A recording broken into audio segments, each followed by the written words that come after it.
amashyi cyane twakire Noel Musakuzi twakire abashyitsi bariko baraza amashyi cyane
Kristo. Ijambo ry'urufatiro rivuga gutya. Ijambo ry'umutwe Nehemiya akura akarenganyo mu gihugu. Ni mu gitabo canditswe n'umuhanuzi Yeremiya, Nehemiya ikigabane ca 5 kuva ku karongo ka 14 gushika ku karongo ka 19. Ndabisoma muri Bibiliya Nyeranda. Abafise Bibiliya yera baraza gusanga amajambo adahura neza, mugabo iri mu kirundi coroshe cyane. Ndasoma mu izina rya Kristo.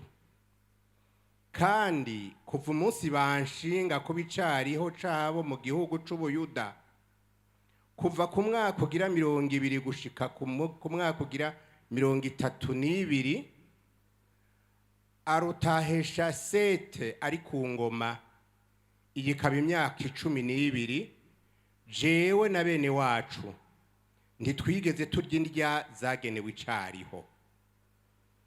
Ivyariho vya mbere vyabayeho imbere yanje, baracumukuje igihugu, batoza umukate no muvinyu mu bantu, hamwe n'amashekeri 40 y'ifeza. N'abasuku babo barigenza ku bantu, bariganza ku bantu. Ariko jewe sinakoze gutyo kuko nubaha Imana.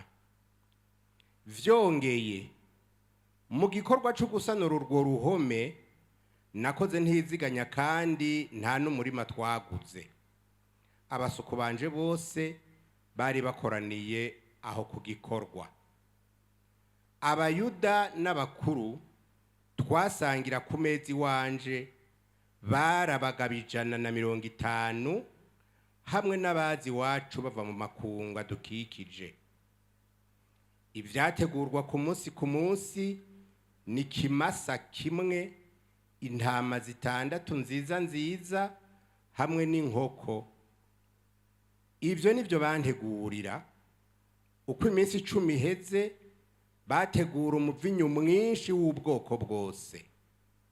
Mfise ivyo sinigera ndondera umukate wagenewe icariho, kuko ico gihugu cari cishwe n'ibikorwa. nunyibuke mana yanje ungirire neza kubera ibyo naranguriye iki gihugu byose. Iryo ni ijambo ry'Imana.